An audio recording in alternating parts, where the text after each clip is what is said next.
जय माता दी मित्रों, आपका अपने चैनल ज्योतिष ज्योति गुरु में बहुत स्वागत है। आशा करती हूँ आपका जीवन मंगलमय हो और आप पर भगवान की कृपा बनी रहे।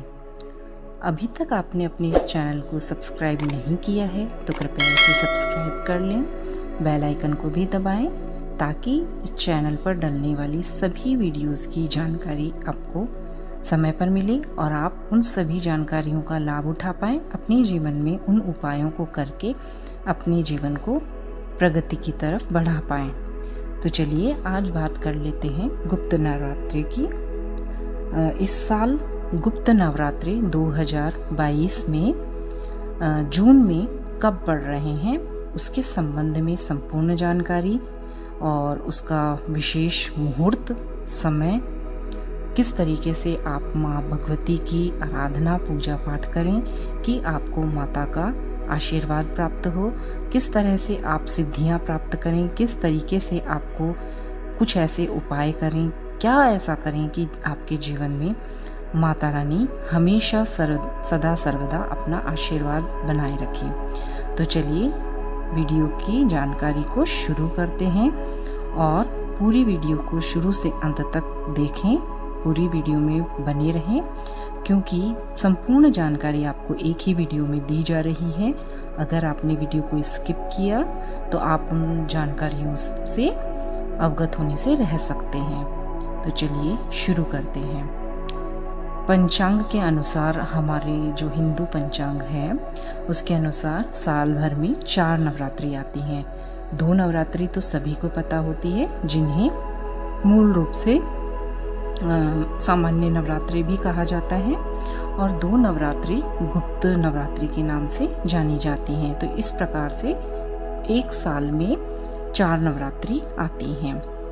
आषाढ़ मास चल रहा है और इसमें आने वाली नवरात्रि गुप्त नवरात्रि होती है जो कि माँ दुर्गा की शक्ति का प्रतीक है। माँ के जो भी भक्तगण हैं वे देवी दुर्गा की 9 दिन की साधना पूजा अर्चना करते हैं और एक पर्व के रूप में मनाते हैं जिससे कि माँ की शक्तियों का आशीर्वाद उन्हें मिले और माँ के आशीर्वाद के साथ साथ गुप्त रूप से माँ की सिद्धियों और 10 महाविद्याओं की पूजा अर्चना भी इन नवरात्रों में विशेष रूप से की जाती है। तो इस साल आषाढ़ मास में गुप्त नवरात्रि पर कई ऐसे शुभ संयोगों का निर्माण हो रहा है जिनके कारण आप इस गुप्त नवरात्रि का लाभ उठा सकते हैं और अपने जीवन में कुछ विशेष बातें अपनाकर गुप्त नवरात्रि का लाभ उठा सकते हैं। तो जान लेते हैं कि गुप्त नवरात्रि आषाढ़ मास में कब से शुरू हो रही हैं और कब इनका समापन होगा। तो इस साल 2022 में आषाढ़ गुप्त नवरात्रि 30 जून गुरुवार को प्रारंभ होगी और इसका समापन 8 जुलाई शुक्रवार को होगा। तो इस तरीके से 9 दिवसीय गुप्त नवरात्रि की जानकारी आपको अब पता चल गई होगी। घट स्थापना का मुहूर्त अब आप नोट कर लीजिए या वीडियो को पॉज करके आप किसी भी जगह पर लिख लीजिए। घट स्थापना का शुभ मुहूर्त गुप्त नवरात्रि में 30 जून को गुरुवार के दिन सुबह 6:02 पर प्रारंभ होगा और 7:15 पर समाप्त होगा। यह प्रातः का समय है और घट स्थापना का ये तो शुभ मुहूर्त है। अब आपको घट स्थापना का अभिजीत मुहूर्त बता देते हैं। तो उसका समय भी प्रातः काल से ही शुरू होगा, लेकिन प्रातः 11:56 से दोपहर 12:46 तक रहेगा। 11:56 से 12:46 तक रहेगा। तो ये घट स्थापना का अभिजीत मुहूर्त है, इसमें आप घट स्थापना कर सकते हैं। प्रतिपदा तिथि जो है वैसे तो 29 जून को सुबह 8:30 बजे शुरू हो जाएगी, लेकिन प्रतिपदा तिथि जो घट स्थापना का मुहूर्त है वो 30 जून को होगा, क्योंकि 30 जून पे 10:49 तक यह प्रतिपदा की तिथि रहेगी। तो हमारे जो शास्त्र हैं या हमारा हिंदू जो धर्म है उसके अनुसार जो जिस दिन सूर्य उगता है उस तिथि में जो तिथि होती है, सूर्य उगने के साथ जो तिथि होती है वही तिथि मानी जाती है। तो इस तरीके से 30 जून को ही शुभ तिथि और घट स्थापना की तिथि मानी गई है। तो आप बिल्कुल भी संशय ना करें, आप 30 जून को ही घट स्थापना करें और 29 जून के सुबह 8:30 से पहले तक का समय अमावस्या का ही माना जाएगा। तो उस दिन आप घट स्थापना ना करें। तो इस तरीके से आप घट स्थापना करें। और जो इस बार की जो आषाढ़ गुप्त नवरात्रि का जो 1 जून का जो दिन है, 30 जून का जो पहला प्रतिपदा का नवरात्रा है, उसमें यह विशेष संयोग बनाकर गुप्त नवरात्रि आ रही है। तो इस दिन क्या क्या शुभ संयोग बन रहे हैं तो आपको उसका भी थोड़ा सा जानकारी दे देते हैं। तो उसमें आपको इस दिन गुरु पुष्य नक्षत्र योग बन रहा है, सर्वार्ध सिद्धि योग बन रहा है, अमृत सिद्धि योग है और विडाल और अडाल एक योग होते हैं, वे भी इस दिन बन रहे हैं। तो ज्योतिष के अनुसार बहुत ही शुभ योगों में बन रही है यह नवरात्रि आ रही है। तो इस दिन का आप लाभ अवश्य ही उठाएं। मान्यता है कि इन योगों में अगर आप कोई भी शुभ कार्य करते हैं या कोई उपाय करते हैं, किसी मंत्र को सिद्ध करना चाहते हैं या कोई सिद्धि प्राप्त करना चाहते हैं, तो उन सभी कार्यों के लिए यह जो दिन है, यह जो संयोग हैं, बहुत ही शुभ माने जाते हैं। जैसे कोई आपको कोई बहुत बड़ा उपाय प्रारंभ करना है या ग्रहों की शांति का कोई उपाय करना है, तो उसके लिए यह दिन बहुत ही शुभ माना जाता है। तो आप कोई भी अगर उपाय करना चाहते हैं प्रारंभ, तो इस दिन से कर सकते हैं। उसमें सफलता मिलने की संभावनाएं कई गुना बढ़ जाती हैं। तो आप इस दिन का लाभ अवश्य ही अपने जीवन में उठाएं। अब आपको गुप्त नवरात्रि की किस तरीके से पूजा पाठ करनी है कि आप पर माँ भगवती का आशीर्वाद सदा सर्वदा के लिए बने और आपको अपने जीवन में सुखमय जीवन जीने में मदद मिले। तो आपको इसकी जानकारी भी उपलब्ध करवा देते हैं कि किस तरह से आपको पूजा विधि करनी है। तो गुप्त नवरात्रि वैसे तो माँ भगवती की है, माँ पराशक्ति की के ही ये 9 दिन होते हैं, लेकिन जो गुप्त नवरात्रि होती है वे ये जो नवरात्रि होती हैं इसमें कई तरीके की तंत्र साधनाएं भी की जाती हैं। तो तंत्र साधनाएं करने के लिए माँ भगवती की 10 महाविद्याएं होती हैं। तो उनकी विशेष पूजा अर्चना इन गुप्त नवरात्रियों में गुप्त रूप से की जाती है और उन महाविद्याओं का आशीर्वाद प्राप्त करके सिद्धियां प्राप्त की जाती हैं। तो इस दौरान की गई माँ की साधना को गुप्त ही रखा जाता है, इसीलिए इन्हें गुप्त नवरात्रों के नाम से भी जाना जाता है। नवरात्रि के पहले दिन आपने कलश या घट स्थापना कर ली। सुबह आप जल्दी उठें, स्नान करें, दैनिक अपने जो भी कार्य हैं उनसे निवृत्त हो जाए।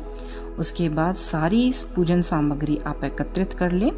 आप उस दिन जल्दबाजी रहे तो आप एक दिन पहले ही सारी सामग्री को इकट्ठा करके रखें। उसके बाद माँ दुर्गा की प्रतिमा को अच्छी तरीके से गंगा जल पंचामृत से स्नान करवाएं। अगर मूर्ति नहीं है तो फोटो या चित्र भी ले सकते हैं, उनको आप गंगा जल या उससे पंचामृत से छींटा दे के भी पवित्र करें। वैसे तो माँ की प्रतिमा पवित्र ही होती है, लेकिन हम शुद्धिकरण अपना और माँ का करते हैं। तो इस तरीके से करके माँ की प्रतिमा का श्रृंगार करें, चौकी पर लाल कपड़ा बिछाएं और माँ की प्रतिमा इस तरीके से स्थापित करें। लाल रंग के वस्त्र माँ को अर्पित करें, स्वयं भी हो सके तो लाल वस्त्र ही धारण करें। अब कलश की स्थापना करें।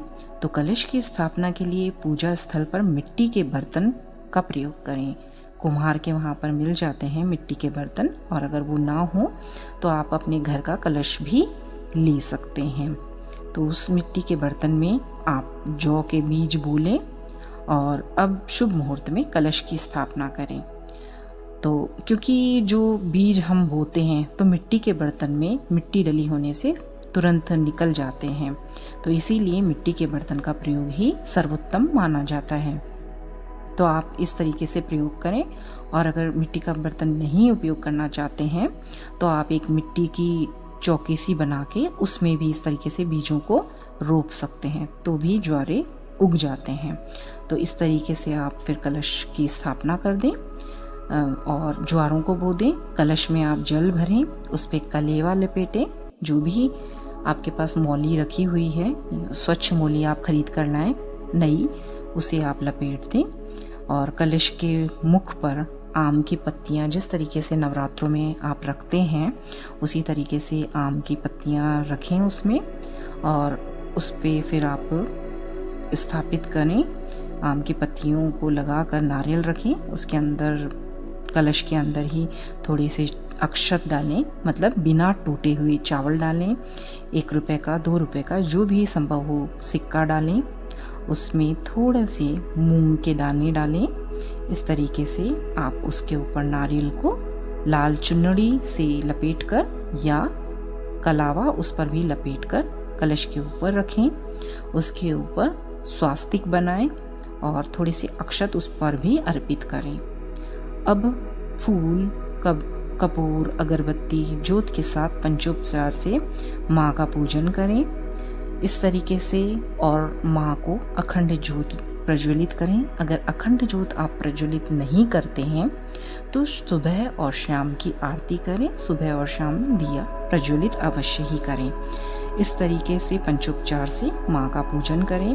9 दिन तक माँ को के जो दुर्गा माँ के मंत्र हैं, जो भी मंत्र आपको आते हैं, ओम ऐं ह्रीं क्लीं चामुंडाय विच्चे, यह मंत्र माँ का बहुत ही सर्वोत्तम और बहुत ही पवित्र मंत्र है। माँ साक्षात इस मंत्र में विराजित होती हैं, तो आप इस मंत्र का जाप करें। और भी कई माँ के मंत्र हैं, तो उन मंत्रों को भी आप जप सकते हैं, जिससे आपके जीवन में सुख समृद्धि बढ़े और आप पर माँ का आशीर्वाद बने। मंत्रों के साथ साथ आप दुर्गा सप्तशती या माँ की जो भी कई मंत्र होते हैं, माँ के कवच होते हैं, अर्गला स्रोत होता है, कीलक स्रोत होता है, सिद्ध कुंजिका स्रोत होता है, इनका पाठ भी करना आपको चाहिए। सिद्ध कुंजिका स्रोत को आप, वैसे तो वो सिद्ध है, लेकिन आप इस समय उसको पढ़कर गुप्त नवरात्रियों में स्वयं के लिए भी सिद्ध कर सकते हैं, अपने लिए रक्षा कवच बना सकते हैं। तो आप इस तरीके की चीज़ें अवश्य ही करें। फिर जो भी लोग अष्टमी का पूजन करते हैं, जिस तरीके से अष्टमी मानते हैं, तो अष्टमी को पूजन कर दें और कन्याओं को, 9 कन्याओं को भोजन करा दें। या जो नवमी को करते हैं तो नवमी को मैया को भोग लगाने के बाद 9 कन्याओं का पूजन करें, उन्हें भोग लगाएं। और फिर आखिरी दिन जिस तरीके से कलश को उठाते हैं, उसको घट विसर्जन करते हैं, तो फिर आप कहीं पर भी विसर्जन कर दें। ज्वारों को आप पीपल के वृक्ष पर चढ़ा दें, जल को अपने घर में छिड़क दें, और जो सिक्का है उसको अपनी तिजोरी में लाल कपड़े में लपेट कर रख लें। इस तरीके से माँ को जो भी फल वगैरह अर्पित किए जाते हैं, भोग प्रसाद के रूप में स्वयं ग्रहण करें, या जो कन्याएं आएँ उन्हें भी वितरित करें। और जो ज्वारे होते हैं उनमें से कुछ ज्वारे लेकर अपनी तिजोरी में भी स्थापित करें। तो इससे हर पूरे साल भर अगले नवरात्रों तक आपके घर में धन संपदा बनी रहेगी और माँ का आशीर्वाद बना रहेगा। फिर आप जब नवरात्र आए तो फिर उन्हें बदल दें। इस तरीके से आप ये क्रियाएं करें। इस तरीके के छोटे छोटे काम करने से माता रानी का आशीर्वाद आप पर बना रहता है। तो ये इस तरीके की पूजा विधि आप करें, और जैसे भी आप करते हैं उस तरीके से करें और शुद्धता का पालन करें। माँ के मंत्रों का जाप करें। वस्त्रों का ध्यान रखें कि पूजन के समय आप नीले, काले इस तरीके के वस्त्र धारण ना करें। जो सुहागन हैं तो वे लाल, गुलाबी इस तरीके के वस्त्र ही धारण करें। और माँ के साधना कर रहे हैं जो भी व्यक्ति, जो भी कोई सिद्धि प्राप्त करना चाहते हैं, तो वे इन 9 दिनों में जो एक वस्त्र धारण करें उसी वस्त्र को ही धारण करें। ये विशेष आप ध्यान रखें। जो सिद्धियां प्राप्त करना चाहते हैं फिर उसे बदल लें और फिर दूसरा वस्त्र पूरा दिन भर पहने। फिर जब आप दूसरे दिन पूजा पाठ में बैठें, सिद्धियों को आवाहन करें, तो तब फिर से अब वही वस्त्र धारण करें। तो जो भी सिद्धियां प्राप्त करें वे इस तरीके से करें। अब कुछ ऐसे उपाय जान लेते हैं कि जिनको करने से आपके जीवन में माता रानी का आशीर्वाद बनेगा और कुछ आपके जीवन में आ रही बाधाएं, परेशानियां भी दूर होंगी। तो शास्त्रों के अनुसार वैसे तो गुप्त नवरात्रि के कई नियम भी हैं, वो सभी आप जानते हैं, जो आप पूरे साल भर में जो 2 नवरात्रि होते हैं उनमें भी आप अपनाते होंगे, लेकिन मैं फिर भी थोड़ा आपको पहले बता देती हूँ।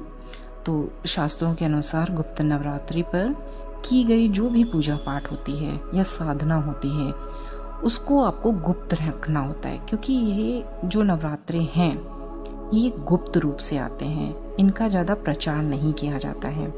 जैसे जो हम साल भर के चैत्र नवरात्रि रखते हैं और जो दूसरे वाले नवरात्रि हम रखते हैं, दोनों नवरात्रि जो हम रखते हैं तो उनमें हम क्या करते हैं कि सबको पता होता है कि हम नवरात्रि रख रहे हैं, लेकिन इनमें ये गुप्त नवरात्रि नाम इसीलिए है इन नवरात्रों का क्योंकि इसमें जो साधना पूजा पाठ की जाती है उसे गुप्त रखा जाता है, किसी को नहीं बताया जाता है।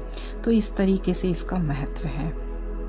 अब इन नवरात्रियों में कलश स्थापना अगर आपने की है तो सुबह शाम आपको माँ के मंत्रों का जाप, चालीसा, सप्तशती और जिस तरीके से भी आप माँ की पूजा, भक्ति, अर्चना या किसी तरीके से आप साधनाएं कर रहे हैं, माँ की 10 विद्याओं का ध्यान कर रहे हैं, तो उनका भी आपको ध्यान करना चाहिए, पाठ करना चाहिए। तो उनमें विशेष सफलता आपको मिलती है। माँ को लाल फूल बहुत पसंद होते हैं, तो आप ध्यान रखें कि माँ को लाल पुष्प चढ़ाएं। लाल पुष्प में आप गुलाब का फूल चढ़ा सकते हैं और गुड़हल का फूल भी चढ़ा सकते हैं, माँ को अति प्रिय होता है। माँ को कभी भी कुछ चीज़ों से दूर रखना चाहिए, मतलब ये चीज़ें माँ को पसंद नहीं होती हैं, इनसे माँ का आशीर्वाद मिलने में कठिनाई होती है, माँ इससे प्रसन्न नहीं होती है। तो वो कुछ चीज़ें हैं जैसे दूब, घास जो होती है, गणेश जी को अर्पित करें, गणेश जी की वंदना करें। पहले जब प्रार्थना कर रहे हैं, पूजा पाठ कर रहे हैं, तो आप गणेश जी को तो दुर्वा अर्पित कर सकते हैं, लेकिन माँ दुर्गा को कभी भी दुर्वा अर्पित नहीं करनी चाहिए, तुलसी नहीं अर्पित करनी चाहिए, आक नहीं अर्पित करना चाहिए। इस तरीके से आपको कुछ चीज़ें माँ को अर्पित नहीं करनी चाहिए। गुप्त नवरात्रि के जो पूरे 9 दिन होते हैं ये भी उन्हीं नवरात्रों की तरह होते हैं जैसे हम उन नवरात्रों में सात्विक रहते हैं, सात्विक भोजन करते हैं, कुछ लोग फलाहार पे भी 9 दिन रहते हैं। तो आप इस तरीके से सात्विक रहकर ही इन व्रतों को धारण करें, तब ही माँ का आशीर्वाद मिलता है। और विशेष जो आप कोई भी साधनाएं कर रहे हैं उसमें सफलता मिलती है। नियमों का पालन करना बहुत ही आवश्यक होता है। गुप्त नवरात्रि में आप सप्तशती का अगर पाठ करते हैं तो पूर्ण शुद्धता का ध्यान रखना चाहिए। आप जैसे आपने सुबह पूजा पाठ कर ली, आप दिन में सप्तशती का पाठ कर रहे हैं और तो आपको मुंह, हाथ, पैर अच्छी तरह से धो लेने चाहिए। स्वच्छ होकर ही, विशेष शुद्धता का ध्यान रखकर ही माँ दुर्गा की सप्तशती का पाठ करना चाहिए, क्योंकि माँ दुर्गा सप्तशती के अंदर स्वयं विराजमान होती हैं, यह शास्त्रों में कहा गया है। तो इस तरीके से पाठ करते हुए आप ध्यान रखें और उच्चारण आपका स्पष्ट होना चाहिए। अगर आप संस्कृत के श्लोकों को पढ़ने में असमर्थ हैं तो उसके लिए आपको संस्कृत के श्लोक नहीं पढ़ने चाहिए। आप दुर्गा सप्तशती में हिंदी में भी वर्णन होता है तो उसका पाठ करेंगे तो भी फल आपको उतना ही मिलेगा। तो गलत उच्चारण नहीं करना चाहिए, इन बातों का आपको ध्यान रखना चाहिए। ब्रह्मचर्य का पालन करें, ये इसका विशेष ध्यान रखें। और आपको ये तो पता ही है कि दाढ़ी, मूछ, बाल वगैरह नवरात्रों में नहीं काटे जाते हैं, तो इन बातों का विशेष ध्यान रखें वे लोग जो कि गुप्त नवरात्रि रख रहे हैं। वैसे भी सभी को ध्यान रखना चाहिए, लेकिन भूल चूक माँ माफ़ करती हैं। लेकिन जो व्रत रख रहे हैं, व्रत धारण कर रहे हैं, माँ को स्थापित कर रहे हैं, उनकी पूजा अर्चना कर रहे हैं, उन लोगों को विशेष इस बातों का ध्यान रखना चाहिए। इन दिनों पर अगर कोई व्यक्ति ज़रूरतमंद या कोई भिखारी या साधु संत या कोई भी मांगने वाला घर पर आ जाता है तो उसे कभी भी खाली हाथ नहीं लौटाना चाहिए। इन बातों का विशेष ध्यान रखना चाहिए, क्योंकि माँ किस रूप में घर में प्रवेश करें, किस रूप में आकर आपकी परीक्षा लें, ये किसी को नहीं पता होता है। तो आप इन बातों का अवश्य ही ध्यान रखें, किसी भी ज़रूरतमंद को खाली ना लौटाएं। अब कुछ ऐसे उपाय की जो मैं बात कर रही थी उनकी बात कर लेते हैं कि ऐसे कौन से उपाय इन नवरात्रों में आप करें कि आषाढ़ मास की जो गुप्त नवरात्रि है उनमें ऐसे कौन से उपाय करें, विशेष उपाय, जिनसे आपकी मनोकामनाएं बहुत जल्द ही पूरी हो जाएं और आपको नवरात्रों का विशेष फल प्राप्त हो। तो आपको क्या करना है कि अगर आपको जीवन में धन संपदा की विशेष कमी हो रही है या आपकी धन संपदा नहीं बढ़ रही है, तो आपको इन 9 दिनों में, विशेषकर गुप्त नवरात्रि के 9 दिनों में, माँ भगवती को कमल का फूल अर्पित करना चाहिए। और हो सके तो माँ को श्रृंगार की सामग्री तो आप अर्पित करेंगे ही, तो वह भी अर्पित करनी चाहिए। तो विशेष ध्यान रखें कि कमल का फूल वैसे तो बहुत महंगा आता है और मिलना कहीं कहीं पर दुर्लभ होता है, लेकिन आप इस परेशानी से अगर जूझ रहे हैं तो आपको इन 9 दिनों तक कमल का फूल रोज अर्पित करना चाहिए। तो यह परेशानी आपकी दूर करती है माँ भगवती और आप पर विशेष माँ की अनुकंपा बनती है। और अगर आप कोई आपकी मनोकामना ऐसी है जिसे आप पूरा करना चाहते हैं और कई समय से वो पूरी नहीं हो रही है, तो इन गुप्त नवरात्रि में अगर आप कोई साधना उसके संबंध में करते हैं और आपकी साधना जो आपने की है उसको गुप्त रखते हैं, किसी को नहीं बताते हैं कि आप किस मनोकामना को पूरी करने के लिए ये गुप्त नवरात्रि रख रहे हैं, किसी को भी नहीं बताते हैं, सिर्फ अपने तक ही रखते हैं। और माँ को तो पता ही है, माँ को तो आप बोलेंगे ही, जब आप व्रत रखना शुरू करेंगे, पूजन पाठ शुरू करेंगे, तो उस समय संकल्प लेंगे और माँ को अपनी मनोकामना बताएंगे। तो आपके और माँ के बीच में तो वो बात है, लेकिन किसी दूसरे को आप वो बात नहीं बताएंगे 9 दिन तक, तो आपकी मनोकामना जल्द ही पूरी होने की संभावना रहती है और बहुत जल्द पूरी होती है। तो इस बात का आप इन नवरात्रि में विशेष ध्यान रखें। माँ दुर्गा के ये जो गुप्त नवरात्रि हैं, इनमें हमारे जो जीवन का जो चक्र है वो 9 ग्रहों के ऊपर ही पूर्ण रूप से निर्भर करता है। तो उन 9 ग्रहों की शांति के लिए भी माँ दुर्गा की विशेष पूजा अर्चना की जाती है।